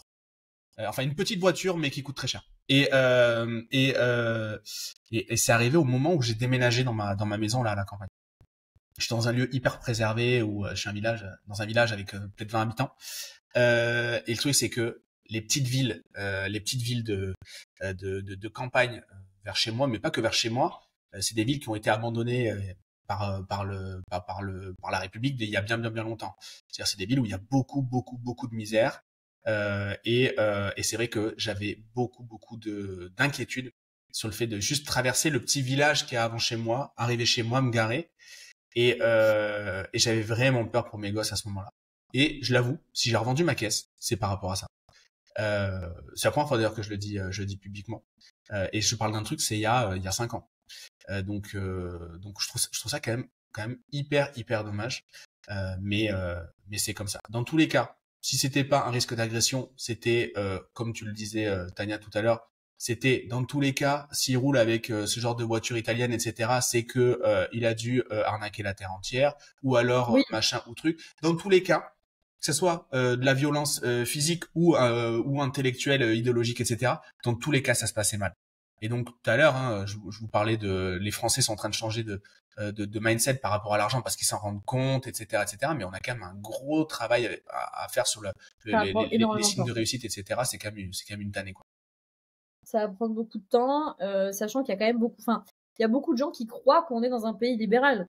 Si tu veux, il n'y a pas que l'éducation financière qui est dans un état catastrophique dans ce pays. Il y a l'éducation tout court. Quand on regarde le niveau à l'école et qui devient mais absolument scandaleux quand on compare aux autres pays, c'est aussi pour ça que j'ai aucun problème de dire, moi je vais aller dans un pays d'ex-Yougoslavie, je vais scolariser mes gosses là-bas et je me fais aucun souci, ils seront potentiellement moins bêtes que ceux qui sont à l'école de la République. On a une éducation qui est fracassée et on croit qu'on est dans un pays capitaliste. C'est ça qui me dégomme en fait. On paye plus d'impôts qu'à Cuba. Hein. Oui. Oui, et que d'autres pays qui restent ouvertement communistes comme le Vietnam. Bah ouais. Et que tous les autres pays de l'ex-bloc soviétique. Mais voilà, ça on s'égare encore une fois. Non, mais c'est un vrai sujet. Mais par contre, ça introduit parfaitement. Merci pour ce toboggan. Les annonces de notre cher Bayrou. Hier, Tania, t'as fait une petite story. Tu nous expliquais un peu ce que tu nous as raconté dans la story. Oui, en gros, effectivement, François Bayrou qui a pris la parole pour traiter le sujet du surendettement, donc je cite, hein, il a bien dit le mot surendettement de la France, et qu'il allait demander, je cite encore une fois, un effort à tous les Français. Comme si tous les Français étaient responsables de la gabegie financière de l'État, ce qui, moi, personnellement, me scandalise au plus haut point, et je ne veux plus participer à ce qu'on dit. Et donc, voilà, moi, ça me désole, en fait, de venir demander un effort à des gens qui n'y sont strictement pour rien, alors que la caste politique a méthodiquement ruiné la France depuis des années. Maintenant, c'est vrai que la solution qui serait envisagée, les bruits de boulevard parlent en fait d'une hausse de la TVA. Donc la TVA au taux de base, enfin au taux normal de 20%, donc ça serait des produits non essentiels, de façon à ce que ça touche absolument tout le monde. Et là, ça gueule à gauche parce qu'on dit oui, il faudrait taxer les riches, et puis ça gueule à droite parce qu'on dit oui, mais c'est toujours les mêmes, c'est ceux qui consomment qui payent. Donc voilà un petit peu la solution qui a été envisagée, et ça me permet en fait de rappeler effectivement à chaque fois à mon audience que ils vont passer à la casserole, le pouvoir d'achat va continuer à baisser, et je compare en fait l'investissement au fait de parler anglais. C'est pas le jour où on commence à en avoir cruellement besoin qu'il faut l'apprendre. Vous n'allez pas apprendre à parler anglais du jour au lendemain. De la même manière, le jour où vous aurez besoin en fait d'un matelas de sécurité ou d'une porte de sortie, bah il faut l'anticiper. Ça se crée pas en 4 jours, quoi. Donc l'idée c'est de rappeler encore une fois que la classe politique viendra pas les sauver, au contraire. Et qu'il faut absolument penser à créer son patrimoine, créer son matelas de sécurité, créer son fonds d'urgence, son matelas, enfin voilà, pour pouvoir, on va dire, survivre ou s'échapper si nécessaire. Quand il y a des annonces comme ça, Joe, est-ce que toi tu vois que sur les marchés financiers, est-ce que tu le remarques? Est-ce que les cours bougent? Est-ce que tu vois qu'il y a un stress qui s'installe, une volatilité particulière ou autre chose? J'avoue honnêtement, je sais même pas. Pour cette annonce, j'ai même pas regardé. Ouais, globalement, en gros, les annonces, les marchés financiers, c'est toujours très bizarre parce que parfois ils anticipent et parfois ils anticipent le fait d'anticiper, et donc tu peux avoir tu vois, l'extrême droite par exemple qui passe au pouvoir, les cours montent alors que tu t'y attends pas du tout. Tu penses que ça va, qui passe au pouvoir, qui passe aux législatives, et donc ça va chuter, etc. Donc en fait, il y a vraiment ouais, non, je dirais pas forcément que c'est corrélé, ouais. La France, à mon sens, n'est pas un pays d'investisseurs. Les institutionnels, oui, mais c'est pas les investisseurs français qui vont faire bouger les cours, à mon sens. On n'est pas assez nombreux. On n'est pas assez important. Quand on a des trucs comme les lois énergétiques qui sont passées sur l'immobilier, ou qui ont été tentées, les lois aussi, la loi anti-squat qui a été les sujets anti-squat qui ont été revus. Moi, j'ai été personnellement touché, j'en ai pas mal parlé l'an dernier, puisqu'on a eu des squatteurs chez nous. Quand il y a tous ces sujets-là qui touchent le monde de l'immobilier, par contre, on ressent directement moins de transactions. C'est ce que mon notaire me disait. Toi, Tania, t'as l'air moins d'accord avec ça? Non, effectivement, pour moi, c'est un bête rapport entre les taux directeurs et les transactions. Okay. Les taux directeurs augmentent, les prix de l'immobilier baissent. En fait, soit l'immobilier corrige par le prix, soit il corrige par le nombre de transactions. Le marché a décidé de corriger par le nombre de transactions et pas tant par le prix.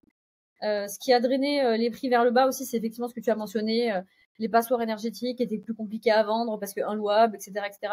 Donc ça, effectivement, ça fait qu'il y a eu des sacrifices sur le prix. Après, tu as toujours les gens qui sont pressés de vendre et qui vont vendre à n'importe quel prix parce qu'ils n'en peuvent plus. Mais pour moi, c'est surtout la corrélation avec les taux. Pas tant, à mon sens, le lien avec les lois, etc. Bah, ça, c'est plutôt un découragement global des gens. Oui, c'est ça. Oui, bien sûr. Mais du coup, tu vois, moi, j'avais comme hygiène d'aller voir mon banquier une fois par an en disant, OK, par rapport à mes revenus, mon bilan, qu'est-ce que je peux faire cette année? Est-ce que je pars sur un petit immeuble à 150 000 balles, un immeuble à 500 ou un petit appart à 35 à Bergerac ou à Sainte-Foy-la-Grande? Là, je le fais plus parce qu'en fait, je le ferai plus sur l'immobilier. En ce moment, je sais plus comment faire mes travaux, je sais plus comment financer le truc parce que les lois bougent. Je dégager un locataire qui paye pas, c'est compliqué, etc. Immobilier beaucoup moins sexy depuis cet excès d'interventionnisme récent. Récent depuis quelques années. C'est quand même une tannée. Je suis d'accord, mais le marché s'adapte, c'est-à-dire que les investisseurs français sont très, on va dire, ils s'adaptent beaucoup. Donc oui, on râle, etc. Mais il y a toujours des petits malins qui vont venir et qui vont trouver la parade. Et les parades qui ont explosé ces derniers temps, c'est la location courte durée. On l'a vu, tiens, un truc qui explose, boum, une régulation.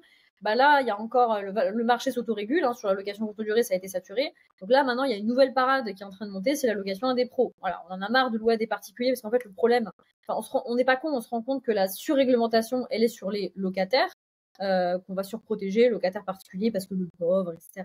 Et puis après, tu as le locataire pro avec qui on va pouvoir traiter d'égal à égal. Et là, les gens commencent à lire la loi et à se rendre compte, tiens, si je loue en 369, on me fout la paix. Oui, voilà, et voilà, je vais louer à des pros. Donc on a cette nouvelle parade qui est en train de monter. Puis après, on va encore venir nous réglementer en disant non, tu vas pas pouvoir louer à des pros dans telle proportion. Et puis après, peut-être qu'on va enfin se rendre compte que le communisme, ça règle pas les problèmes. Mais j'espère que d'ici là, on va revenir à la raison et qu'on va quand même comprendre que plus on laisse le marché se démerder, en général, mieux ça se passe. Vas-y, ouais. Je te laisse intervenir, pardon. Ok. Euh, J'avoue, moi, je rejoins Gérald parce que j'ai quand même l'impression que, tu vois, ce que tu dis, c'est des parades. Mais c'est vrai qu'à titre personnel, moi, j'ai la flemme de m'engouffrer dans un truc où il y a une énorme inflation qui est l'immobilier où en fait l'État réglemente année après année. Tu vois, fait sauter des trucs, te met des bâtons dans les roues. La location courte durée, il y a des bâtons dans les roues de plus en plus, et je pense que ça va continuer les années à venir. Et en plus de ça, enfin, en fait, quand l'état d'esprit même du pays, c'est de détester les investisseurs et détester les entrepreneurs, c'est très compliqué de te dire que ok, ça va aller en s'améliorant. Tu vois, je pense que ça va plus aller en empirant. Et j'avoue que c'est un truc que je remarque de plus en plus sur nous, des gens qu'on accompagne et des gens d'une manière générale qui s'intéressent à l'aspect financier, c'est que tu as une transition qui est en train de s'opérer entre des gens qui possédaient beaucoup d'immobilier, qui sont en train de vendre de l'immobilier et qui sont en train de se dire bon ben on met ça sur des placements financiers. Alors oui, t'as pas Et le ça, levier, mais c'est au moins c'est tranquille, quoi. ça c'est logique parce que pour moi, l'immobilier, surtout d'habitation, les riches font pas ça. Personne de Ouais, ouais, fortuné fait ça. Je dis toujours que l'immobilier d'habitation locatif, c'est un truc de pauvre. C'est un truc de pauvre parce que tu as le levier. Et si tu veux, à un moment donné, effectivement, excite tout ce qui est émotion, ça nous fait chier, les lois, etc. Ok. Mais je veux dire, à un moment donné, tu regardes sur le papier, le taux de rendement interne de l'immobilier, il casse tout, quand même. Il est quand même exceptionnel. Et à partir du moment où tu sais compter, tu sais faire des maths, tu te dis, bon, c'est quand même pas absurde d'aller solliciter un levier, ne serait-ce que pour faire ce petit tremplin dans la vie. Et ensuite, pour se lancer. Une fois que t'es lancé, effectivement, tu commences à avoir de la caillasse. Personne de sensé va s'obstiner dans l'immobilier locatif. On passe sur autre chose, on vend l'actif, on balance ça, nos plus-values à 5, 6, 7 chiffres éventuellement sur les marchés financiers. Et voilà. Mais non, Tu clairement, kick on off est avec de d'accord. l'immobilier parce que c'est Ouais, l'argent des autres, mais ensuite après tu passes sur des choses. Mais complètement. ouais, 100%. Et pour moi, c'est le seul intérêt de l'immobilier aujourd'hui, c'est le levier. Les gens qui me disent ouais, j'ai du cash, je vais acheter de l'immobilier, je fais mais malheureux, surtout pas. Tu vas pas t'enrichir, tu vas juste changer la nature de ton patrimoine de 1 et tu vas le changer dans un truc infiniment plus chiant que d'autres trucs qui existent et qui vont avoir une performance quasi similaire. Donc je suis d'accord sur le constat, juste je pense qu'il y a un rythme dans la vie. Quand t'es un petit bébé, que t'as ton salaire, t'as pas d'épargne et que tu te dis bon bah qu'est-ce que je fais pour aller plus vite, bah tu fais un levier. Pour moi, je le compare un peu, tu sais, je sais pas si vous avez joué aux jeux vidéo, c'est un peu le tapis d'accélérateur dans Sonic. Tu vas ou dans Mario Kart, Ouais. enfin bref, tu passes dessus, tu vas un peu plus vite, boum, ça te fait gagner un petit peu, allez, ça te fait gagner peut-être une place, mais c'est toujours ça de prix. Parce que voilà, comme je dis toujours, l'investissement c'est un marathon, c'est pas un sprint. Mais c'est hyper intéressant. Dans tous les cas, si on cherche à de comprendre les phases dans lesquelles on est, je trouve ça hyper intéressant. C'est qu'ok, là je suis vraiment en constitution de patrimoine de 0 à 1, de 1 à 100, etc. Et on le voit psychologiquement déjà, on évolue, notre rapport à l'argent évolue, notre rapport à l'investissement évolue, notre rapport au risque évolue, dans un sens ou dans un autre, mais il évolue. Et en fait, ça évite aussi de jouer à un truc, si on est toujours en train de chercher le truc à la mode, en fait, on passe notre temps, et on en a parlé là, on a parlé de plein de régulations, de plein de contraintes, de plein de trucs d'opportunités, puis qui deviennent des fausses opportunités, une sorte de piège à con, etc. En fait, c'est le jeu du chat et de la souris, en fait, si on n'a pas de plan. Et donc, en fait, tu passes ton temps à chercher des hacks, à chercher des trucs, et c'est pas reposant. Sinon, en fait, cette énergie qu'on met là, on la met dans nos boîtes, en fait. Si c'est résoudre des problèmes, bah en fait oui, il y a un métier qui s'appelle entrepreneur. Et d'ailleurs, je vous recommande à tous d'y réfléchir. Mais voilà, c'est pas investisseur, c'est quand même pas tout à fait le même le même la même activité, investir ou entreprendre. Non, mais c'est ça. C'est moi, je dis toujours les modes d'exploitation qu'on nous vend, tu sais, dans les formations pour être riche en 3 jours. C'est des modes d'exploitation qu'on nous vend et c'est des business. L'investissement sur le long terme, c'est de la longue durée, c'est chiant, c'est effectivement, il y a moins de rendement, mais tous les mois, tu capitalises silencieusement et voilà, ça permet de mettre un pied à l'étrier et de commencer effectivement, comme tu as dit, de 0 à 1. Et de 0 à 1, c'est souvent le plus long et le plus chiant. C'est après, ça va beaucoup plus vite. Après, c'est exponentiel, ça explose. Bah oui, parce que quand tu as remboursé ton capital ou une partie de ton capital, tu sors avec ton cash, tu réinvestis dans la bourse, forcément, tu sors par exemple avec 50, 60 000 euros de plus-value, alors que tu as acheté un levier, tu as peut-être ramené les frais de notaire qui ont coûté 10 000, 20 000. C'est pas négligeable. Clairement. Récemment, on entend parler de l'euro numérique, la fin de l'argent liquide. Est-ce que, alors moi, j'ai jamais d'argent liquide. J'ai jamais eu de business déjà qui me permettait d'en faire. Du coup, je comprends pas trop le sujet avec l'argent liquide. Par contre, il y a un truc qui m'a fait flipper.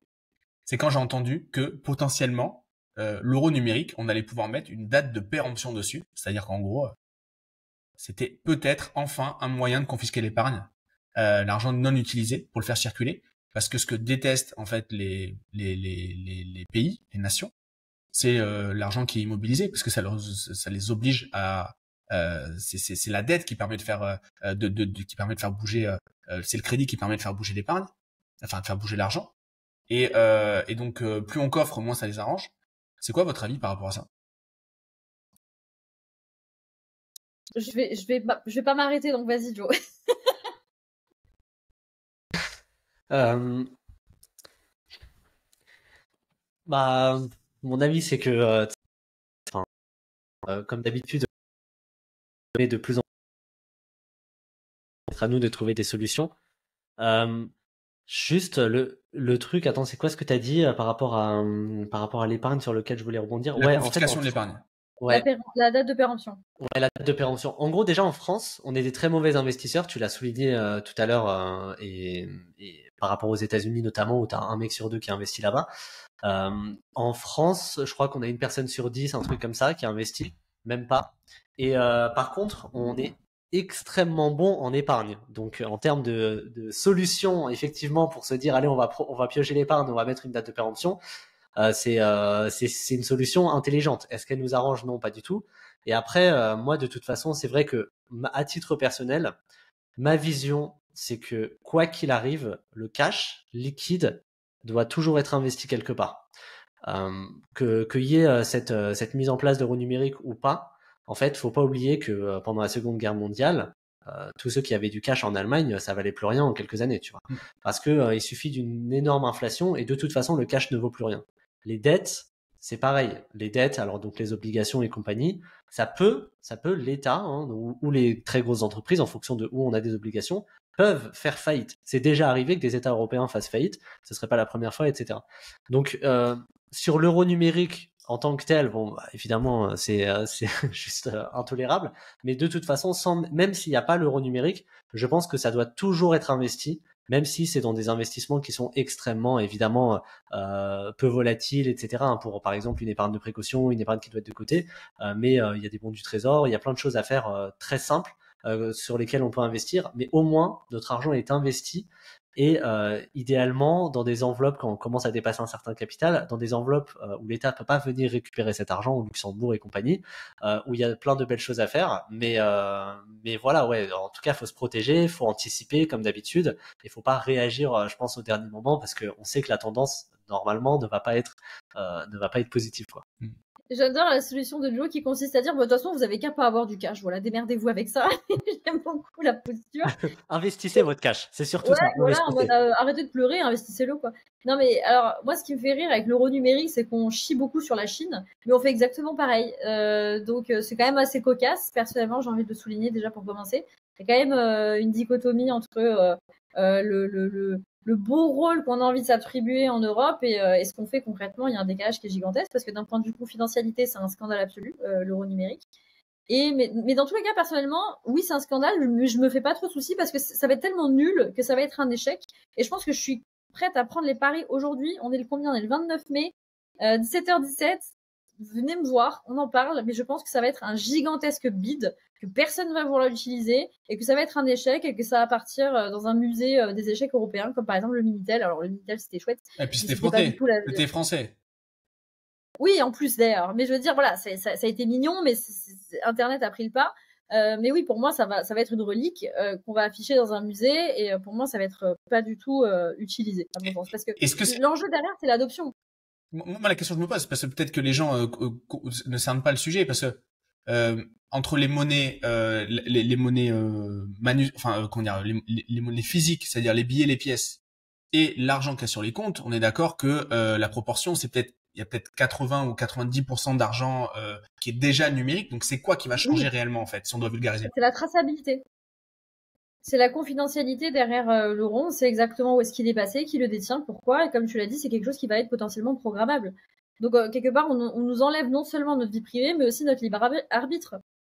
Et donc il y a rien qui va. Et c'est pour ça c'est pour ça, selon moi, que ça sera pas utilisé, que le pari de l'adoption va être perdu d'avance en raison de ces spécificités-là. Je sais pas si vous avez vu, mais en fait, Bayrou, pour encore le citer, et ça va faire un peu écho, on va reboucler avec ce qu'on disait tout à l'heure sur les kidnappings des porteurs de Bitcoin. Il a dit non mais les gars, vous vous rendez pas compte, en fait, on va endiguer les problèmes de drogue puisqu'il y aura plus d'argent liquide. Alors ça, je crois que c'est Darmanin qui a dit C'est ça. Darmanin, oui voilà, bon c'est la même équipe, mais oui, ok. Oui, c'est Darmanin qui a dit, de toute façon, la fin du cash va régler le problème trafic de drogue. Non, mais de toute façon, on en arrive à des situations assez kafkaïennes où on dit des énormités comme ça à la radio, où au lieu de foutre les dealers en prison ou de leur mettre des vraies peines et pas juste des petits rappels à la loi et des tapes sur l'épaule, on leur dit, on enlève le cash, comme ça, de toute façon, voilà. Enfin, ce qui est complètement con, parce qu'en prison, il n'y a pas de cash, on paye avec des clopes ou on paye avec des cartes SIM. Enfin, c'est d'une stupidité lunaire pour moi de dire ce genre de choses. Bon, ouais, de toute façon. Pardon, vas-y, Joe, vas-y. Ouais, non, mais moi, je rejoins 100% Tania sur le fait que, en fait, on sait comment ça marche, les administrations publiques. On a tous été de près ou de loin dans une administration publique. En fait, pour vraiment mettre en place ça, un vrai système d'euro numérique, etc., il va falloir des années. Hein. Enfin, vraiment, mais Et en plus, Christine Lagarde se casse. C'est-à-dire qu'elle va laisser ça. Elle laisse son pot de pu à son successeur. Elle va aller tranquillement au WF, d'ailleurs. Donc, voilà, pour moi, c'est quelque chose qui... Ça va être une relique. Ouais, en tout cas, ça fait combien de temps qu'on entend parler d'euro numérique? Ça fait longtemps. Hein. Oui, mais ça fait vraiment que quelques années que ça a accéléré. Ouais. Je sais pas, ouais.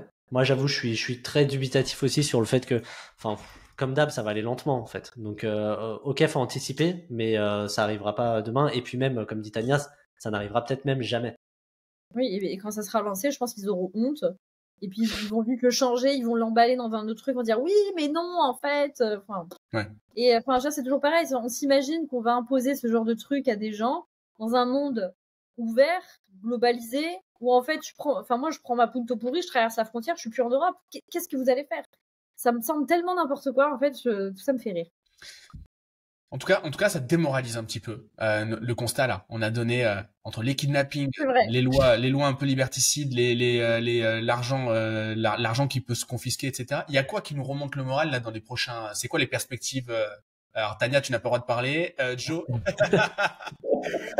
Joe, il y a quoi qui nous remonte le moral là dans les prochains mois? Hormis l'ouverture de ton cabinet, mais ça tu nous en parleras dans quelques minutes. Mais voilà, toi, c'est quoi qui te donne un petit peu, qui te remonte un peu le moral? Franchement, moi, j'essaye parfois de relativiser et je me dis qu'on est quand même dans une ère où l'accès à l'information n'a jamais été aussi accessible gratuitement pour vraiment la majorité de l'information, vraiment gratuitement accessible, et l'accès à l'enrichissement n'a jamais été aussi accessible. En fait, certes, c'est de plus en plus, on est de plus en plus contre nous, entre guillemets, investisseurs ou entrepreneurs, et on a tous les trois les deux casquettes, mais en fait, ça a jamais été aussi simple d'investir, et c'est pas pour rien que nos parents n'ont jamais investi en bourse, par exemple, ou dans des placements financiers. C'est tout simplement parce que en fait, ils y connaissaient rien et c'était pas du tout accessible. Donc déjà, c'est accessible en termes d'information et c'est accessible même financièrement. Tu peux investir à partir de 10 balles, donc littéralement tout le monde peut investir. Tu investis dans des trucs qui ont presque aucun frais aujourd'hui. Enfin, c'est juste incroyable, tu vois. Même l'immobilier, l'accès à l'information, elle est vraiment abordable pour tout le monde, tu vois. Donc moi, je trouve que faut savoir relativiser. Il y a des mauvais côtés, certes, mais on a quand même la chance de vivre dans une époque pareille, et enfin, rien que pour ça, en fait, c'est juste incroyable, et je pense qu'il faut parfois qu'on s'en rende, qu'on en profite, on va dire, qu'on savoure le truc, quoi. C'est clair. Tania, c'est quoi qui t'enjaille, toi, pour les prochaines années, les prochains mois? Non, c'est vrai, il a raison. Le côté, on est dans un monde ouvert. Si à gauche ça te fait chier, tu vas à droite. En plus, on a la chance d'être français, ou au moins pour tous les francophones qui nous écoutent en général, c'est pareil. On vient de l'Union européenne, on vient de pays quand même où il y a un certain nombre de structures, où il y a un certain nombre il y a une qualité de vie malgré tout, même si elle se dégrade. On part pas en fait de zéro. C'est pas comme si on était né dans une favela au fin fond du Brésil. Donc je pense que déjà par rapport à ça, on doit s'estimer heureux, et ça permet en fait d'avoir des cartes en main que d'autres n'auront jamais. C'est extrêmement facile d'entreprendre, c'est extrêmement facile aujourd'hui, c'est vrai, de faire un peu de thunes. Enfin, je veux dire, n'importe qui aujourd'hui, je pense, peut se lancer en freelance et gagner entre 1000 et 2000 euros par mois, et être tranquille dans sa pampa. Et donc voilà, c'est une réalité. L'information est disponible, et tout est facilité avec Internet. Donc, j'avoue. Je suis très prompte à critiquer et à être très sévère sur les constats, mais là, ça arrive. Non, mais moi, je partage ce que vous racontez tous les deux, et je suis 100% aligné. C'est aussi une partie de mon boulot d'accompagner des gens à prendre leur destin en main en lançant une activité. Vous les accompagnez pour qu'ils puissent, comment dire, avoir une sorte de parachute, une sorte d'après. Une fois qu'ils ont créé ces premiers revenus, bah, qu'ils puissent avoir un effet boule de neige sur ces revenus-là. Donc, on œuvre là-dessus. Tous les trois, parce que bon, on se connaît dans le privé, on le sait, on a aussi décidé, bah, on est au courant de ce qui se passe de manière macro parce que bah, on s'intéresse et qu'on fait pas l'autruche, etc. Mais on a décidé aussi de prendre nos vies en main et de se concentrer sur nos familles, nos lieux de vie, notre développement personnel, nos spiritualités, si pour certains d'ici, et voilà, de pas attendre aussi que ça tombe du ciel. Donc, si on n'attend pas que ça tombe du ciel, on se rend compte aussi que on n'attend pas que ça tombe du ciel, les bons trucs, mais non pas non plus les mauvais. En gros, hein. On se tient informé, mais on ne se terrorise pas et on se concentre sur ce qui est vraiment endogène, sur ce qu'on a vraiment, Et moi, je conseille à tout le monde de faire pareil. Alors peut-être pas d'aller à l'extrême, c'est-à-dire d'aller dans un village de 20 habitants et d'être armé jusqu'aux dents, mais il y a un entre-deux. Ouais, armé jusqu'aux dents, c'est pas moi, je parlais pas de moi, mais je vois que Tania faisait la grimace, mais le on n'est pas obligé d'aller dans cet extrême-là, mais si on se concentre que sur les choses sur lesquelles on a du levier, c'est cool. Mais moi, je pense que notre épargne, c'est un des trucs sur lesquels on a du levier. Entreprendre, c'est un truc sur lequel on a du levier. Faire des familles, c'est un truc sur lequel on a du levier. Et choisir son entourage, c'est un truc sur lequel on a du levier. Je pense que c'est à peu près tout, quoi. La boucle est bouclée. Trop bien. Merci les amis. C'est le moment promotion. Joe, tu nous as dit que tu développais un projet en ce moment. Est-ce que tu peux nous en dire un petit peu plus? Ouais, ben, effectivement, en fait, à titre personnel, moi, je suis entrepreneur, donc j'ai des contraintes, on va dire, de placement de trésorerie, etc. Et en fait, comment dire, je le vis de moi-même et je le vis pour déjà les gens qu'on accompagne à petite échelle. C'est que plus tu as d'argent et plus tu as accès à des placements qui sont intéressants.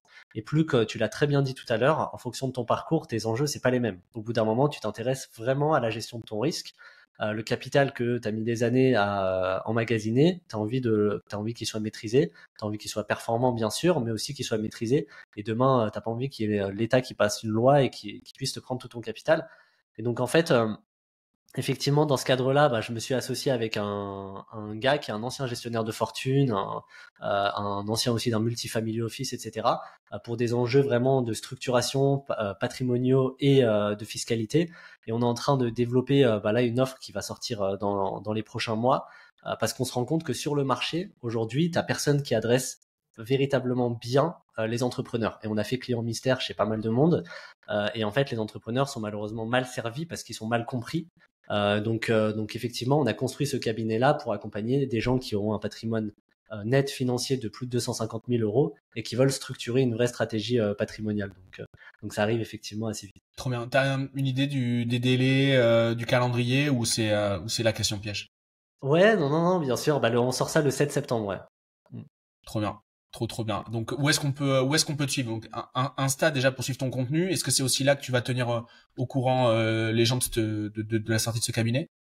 Alors, je pense que je vais faire un build-in public sur LinkedIn. Donc, on peut me suivre sur LinkedIn assez facilement. Je partage les trucs qui m'arrivent de temps en temps et c'est sûr et certain qu'on parlera du cabinet à ce moment-là. Ouais, trop bien. Merci Joe.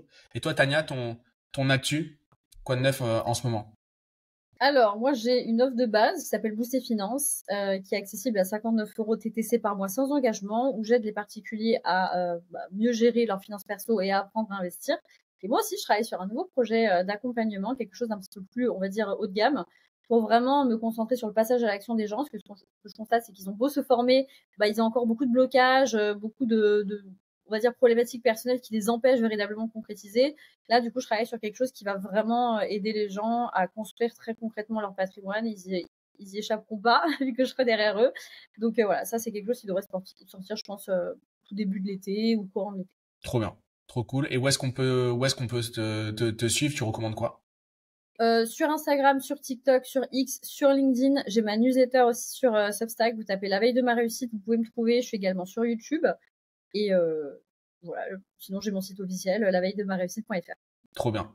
Trop bien, trop bien. Et il y a quelques easter eggs dans la newsletter où je prends des punchlines, puisque j'ai été cité sans être cité sur certains coups de pied aux fesses stratégiques, puisque j'ai la chance de vous accompagner dans le mastermind. Et ouais, il y a eu quelques balles, j'ai pris quelques balles dans la newsletter, donc allez fouiller dans ce site, vous allez retrouver, ça peut être intéressant. Le jeu, c'est de savoir à quel moment je le cite lui, pas quelqu'un d'autre. Bon, ça va, ouais, c'est ça. Les amis, c'était un plaisir de vous revoir. C'était un plaisir de faire cet épisode avec vous. J'espère qu'on a démoralisé le moins de monde possible, mais au moins on a parlé des choses qui nous semblaient pertinentes d'évoquer. C'était un kiff. Les auditeurs, n'hésitez pas évidemment à les remercier nos invités. Vous l'avez fait sur les 2 premiers épisodes de la reprise. Le micro de Joe en tombe. N'hésitez pas à aller remercier Joe et Tania, bien évidemment, à me suggérer également des invités. J'écoute, je lis et je tiens compte de tous vos messages. Voilà, c'est tout. Mot de la fin, Tania, le mot de la fin. Déprimez pas, ça va bien se passer. Merci pour l'invite. Trop bien. À bientôt. Ciao, ciao.